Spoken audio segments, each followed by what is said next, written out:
Hello students, कैसे हैं आप सब। आई होप कि आप सभी बहुत अच्छे होंगे।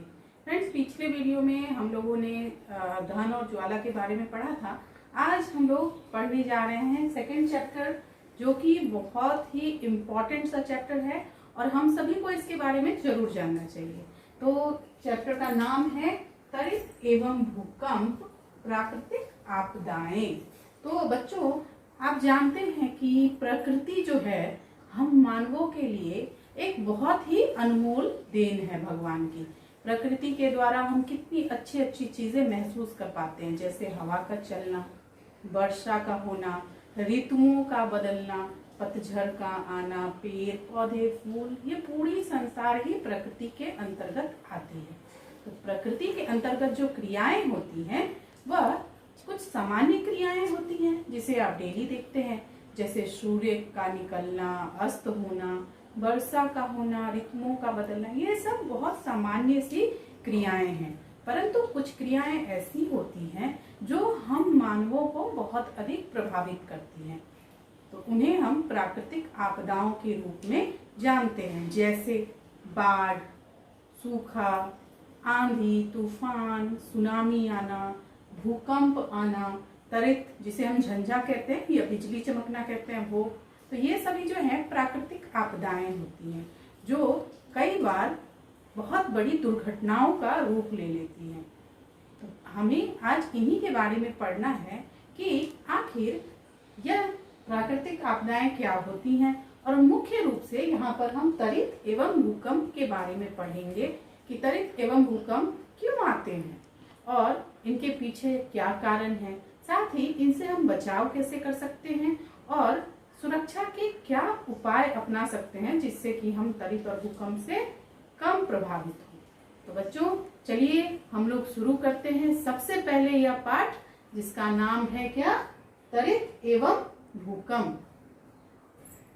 तो सबसे पहले बच्चों हम लोग पढ़ते हैं कि त्वरित यह क्या होता है, जिसे आप लोग झंझा भी कहते हैं या बिजली का चमकना भी कहते हैं। तो इस टॉपिक को शुरू करने से पहले हम एक मुख्य बात को समझते हैं कि आवेश क्या होता है। आवेश जिसे इंग्लिश में हम लोग चार्ज कहते हैं। तो जब ठंड के मौसम में आपको ठंड लगती होगी तो आप अपने हाथों को जरूर रब करते होंगे। उससे आपको क्या होता है, गर्माहट का अनुभव होता है ना। तो ऐसा क्यों होता है, जब आपने दोनों हाथों को रब किया, आपस में घसा, दोनों हाथों को रगड़ा, तो हाथ में गर्माहट क्यों हुई? क्योंकि जब भी हम किसी वस्तु को रगड़ते हैं तो वह वस्तु है घर्षण के कारण आवेशित हो जाती है, और उस वस्तु में जो आवेश आते हैं वह आवेश मुख्य रूप से दो प्रकार के होते हैं।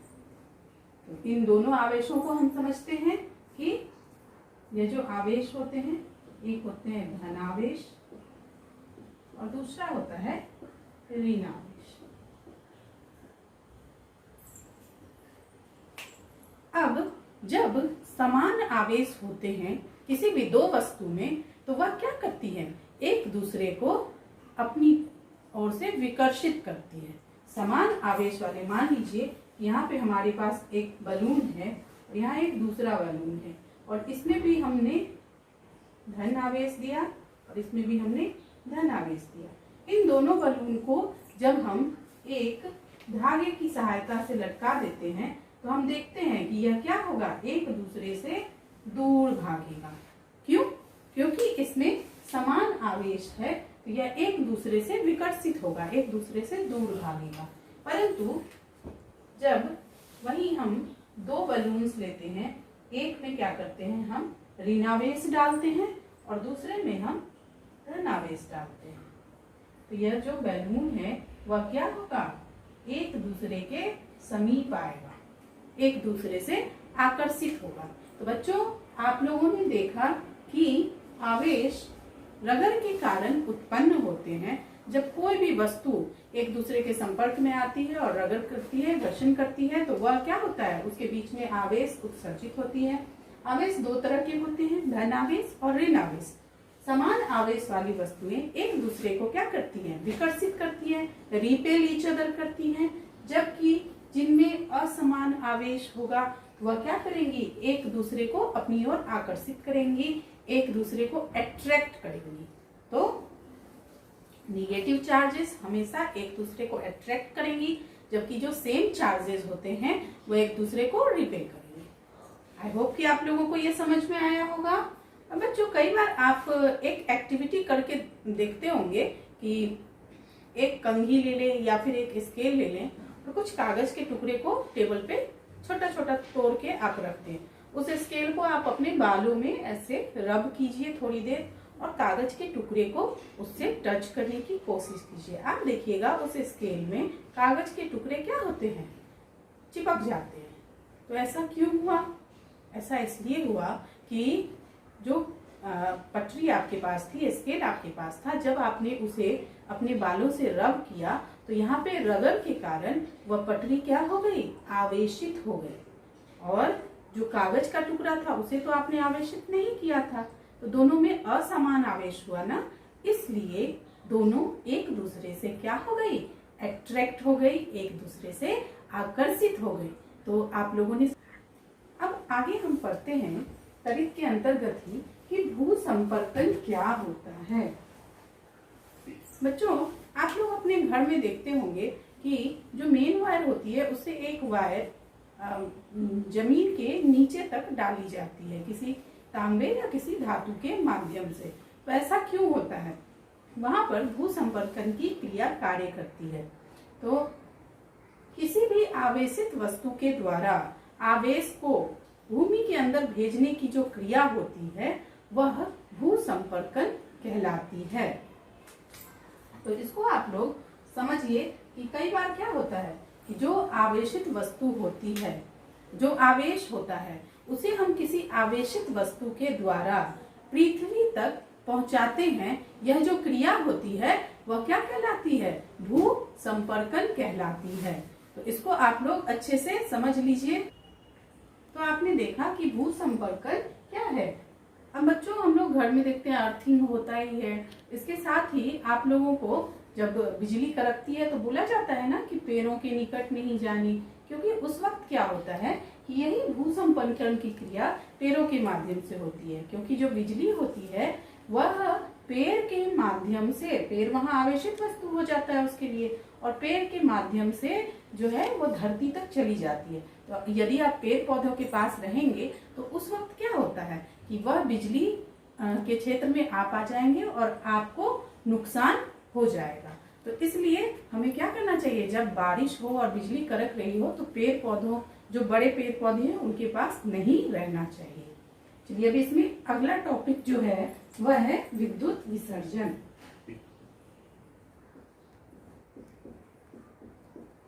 विद्युत विसर्जन। अब देखिए बच्चे, जब बारिश होती है तो क्या होता है, बहुत अधिक मात्रा में जो संघनित जल वाष्प होते हैं वह सभी क्या होते हैं, संघनित जल वाष्प जो होते हैं वो बादल के रूप में आकाश में जाकर के इकट्ठे होने लग जाते हैं। और उन बादलों में क्या होता है कि रगड़ होती है। उस रगड़ के कारण वह क्या होता है कि जो आवेश होते हैं वह पृथक अलग अलग हो जाते हैं, और जितने भी आवेश होते हैं वह बादलों के अंतर्गत अत्यधिक मात्रा में बादलों के नीचे में जाकर क्या होते हैं, स्टोर होने लगते हैं और जमा हो जाते हैं। और फिर क्या होता है कि जब उन आवेशों का परिमाप अधिक हो जाता है तो जो धनात्मक आवेश होते हैं और जो ऋणात्मक आवेश होते हैं वह एक दूसरों से क्या करते हैं, एक दूसरे से आकर्षित होते हैं, और उन दोनों के बीच में रगड़ के द्वारा चिंगारी उत्पन्न होती है, विद्युत आवेश का क्षेत्र बनता है और चिंगारी उत्पन्न होती है, जिसे हम लोग त्वरित कहते हैं। बच्चों, इस चित्र के माध्यम से आप समझिए कि त्वरित किस तरह से बनता है। यहाँ आप देख रहे हैं कि यह बादल है, जो जलवाष्प है वह संघनित हुए और बादल का रूप ले लिया। यह बादल जो है धन आवेश में है और यह बादल जो है ये संघनित होके ऋण आवेश में एकत्रित हुए हैं। अब दोनों में क्या है, असमान आवेश है, तो ये दोनों एक दूसरे से क्या होंगे, आकर्षित होंगे, है ना, एक दूसरे की तरफ आकर्षित होंगे। तो आकर्षित होने के क्रम में इनसे क्या होगा, घर्षण होगा, रगड़ होगी और फलस्वरूप जो आवेश हैं वह विद्युत आवेश के रूप में बाहर निकलेंगे, बिजली के रूप में ये बाहर निकलेगी। देख रहे हैं यहाँ पे आप लोग। और यह कहाँ आती है, पृथ्वी की तरफ आती है। अब पृथ्वी की तरफ आने के क्रम में जो भी वस्तु इनके संपर्क में आएगी, जैसे ये बड़े पेड़ पौधे हैं, या फिर मान लीजिए बिजली का तार होता है, बिजली का खंभा होता है, या टावर्स हो जाते हैं, या फिर मकान हो गया, तो जो भी आएगा उसके द्वारा होते हुए यह जो है कहाँ चले जाते हैं, पृथ्वी के अंदर चले जाते हैं। तो यही क्रिया जो है, यह पूरी क्रिया आवेशों का मिलना और बिजली के रूप में पृथ्वी तक आना, यह क्रिया क्या कहलाती है, त्वरित कहलाती है। और यह पूरी क्रिया विद्युत विसर्जन भी कहलाती है। तो समझ में आया आप लोगों को कि बिजली का निर्माण, त्वरित का निर्माण किस तरह होता है। तो बच्चों आप समझ लीजिए आप लोग कि जब बारिश होती रहती है और यहाँ बिजली क्या होता है कि जब ये बादल मिलते हैं तो तीव्र मात्रा में क्या होता है, आवाज निकलती है और घर्षण के कारण चिंगारी निकलती है, जिससे प्रकाश भी होता है ना। और यह बिजली जो है, विद्युत जो है, वह पृथ्वी के केंद्र की तरफ आ जाती है। तो अगर यहाँ मान लीजिए कि जानवर हैं, मनुष्य हैं जो पेड़ के निकट हैं या फिर खुले मैदान में हैं, तो कई बार क्या होता है कि बिजली उस मनुष्य को अपने आघात में ले लेती है और मनुष्य की या जीव जंतुओं की मृत्यु हो जाती है। कई बार पेड़ों पर बिजली गिरती है, जिससे क्या होता है, पेड़ पूरा जल जाते हैं। पानी में होता है, जिससे पानी में बहुत अधिक क्या होती है, पानी की मात्रा बाहर आ जाती है।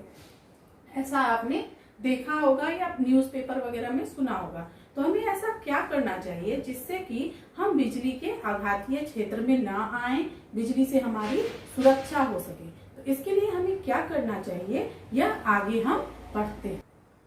तो बच्चों जब भी बारिश हो रही हो और बिजली कड़क रही हो, तो हमें जो है कभी भी जहाँ तक संभव हो हमें घर में ही रहना चाहिए, है ना। बाहर हमें उस वक्त नहीं निकलना चाहिए। अगर आप घर से बाहर हैं तो कोशिश करें कि किसी सुरक्षित स्थान पर चले जाएं, किसी सुरक्षित स्थान पर रहें, जैसे कि कोई मकान हो गया, है ना। अगर आप ऐसे क्षेत्र में अपनी गाड़ी के अंदर हैं, कार में हैं, तो आप अपनी गाड़ी के अंदर ही रहें, अपने जो शीशे हैं उन्हें ऊपर कर दें, किसी बड़े पेड़ के निकट ना रहें। बड़े वृक्ष की तुलना में की बजाय छोटे पेड़ के निकट है ना। छोटे जो पेड़ पौधे होते हैं उनके नजदीक रहें। ये नहीं, कई बार हम गलती करते हैं कि बारिश होती है तो जो सबसे विशाल और बड़ा पेड़ है उसके ही नीचे हम जाके खड़े हो जाते हैं। तो ऐसा बिल्कुल भी नहीं करना चाहिए। उसकी तुलना में क्या करें कि जो छोटे पेड़ पौधे हैं आप उसके निकट रहें। साथ ही बच्चों उस टाइम में कोई भी जो इलेक्ट्रॉनिक सामान है उसका इस्तेमाल आप ना करें, जैसे टेलीफोन हो गया, मोबाइल फोन हो गया, लैपटॉप हो गया, या फिर आप जो आजकल स्मार्ट गैजेट यूज करते हैं वो सब है, टीवी है, ये सब, या फिर आपके घर में जो विद्युत आपूर्ति देती है जैसे आपका फैन है, इन सब चीजों को आप बंद कर दें, क्योंकि ये क्या होता है, ये सभी चीजें जो हैं अधिक प्रभावित होती हैं त्वरित के दौरान। साथ ही आपको जो है उस टाइम नदी में स्नान नहीं करना चाहिए। नदी में स्नान, नदी, पोखर, तालाब, इन सभी चीजों में आपको भूल करके भी त्वरित के समय नहाना नहीं चाहिए, स्नान नहीं करना चाहिए। साथ ही आप किसी जो है टावर है, जैसे किसी मोबाइल कंपनी का टावर है या फिर बिजली का खंभा है या कोई थर्मल हाउस है, उसके नजदीक कभी भी भूल कर भी शरण ना लें। जब बिजली कड़क रही होगी तो किसी भी सुरक्षित भवन में जाएं, जैसे कोई मकान हो गया, स्कूल हो गया, मंदिर हो गया, ऐसी जगहों पे आप शरण लें, ना कि किसी इलेक्ट्रॉनिक प्लेस पर आप शरण ना लें। बच्चों, कई बार आपने देखा होगा कि जो ऊंची ऊंची इमारतें रहती हैं, स्कूल कॉलेज रहते हैं, घर रहते हैं, तो उसके ऊपर में कुछ त्रिशूल या कोई भी 3 आकार की संरचना जो है बना करके लगा दी जाती है। धातु की संरचना, ज्यादातर वो तांबे की संरचना रहती है। तो आपने सोचा है कि ऐसा क्यों लगाते हैं? बच्चों, हमने जो भू संपर्कन की क्रिया पढ़ी थी ना, वही क्रिया इसके पीछे काम करती है। वह वास्तव में त्वरित चालक यानी कि लाइटनिंग कंडक्टर होता है। त्वरित चालक या लाइटनिंग कंडक्टर धातु से बनी हुई एक संरचना होती है, जो 3 नुकीली आकार की संरचना होती है, त्रिशूल के जैसी, जिससे क्या किया जाता है कि तांबे के तार को धरती के नीचे उसे जोड़कर लगा दिया जाता है। मान लीजिए यदि कभी भवन पर त्वरित का प्रभाव हो तो उस धातु से होता हुआ जो विद्युत का आवेश है वह कहाँ चला जाए? पृथ्वी तक चला जाए और भवन की क्या हो सके? सुरक्षा हो सके। तो मकान की सुरक्षा के लिए इसका प्रयोग किया जाता है। इसका मुख्य काम क्या होता है बच्चों? मकान की सुरक्षा होती है, जिसमें धातु की नुकीली संरचना को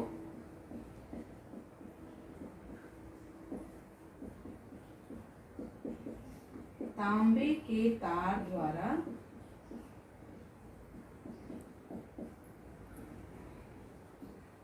पृथ्वी से या फिर भूमि से, जमीन से जोड़ दिया जाता है।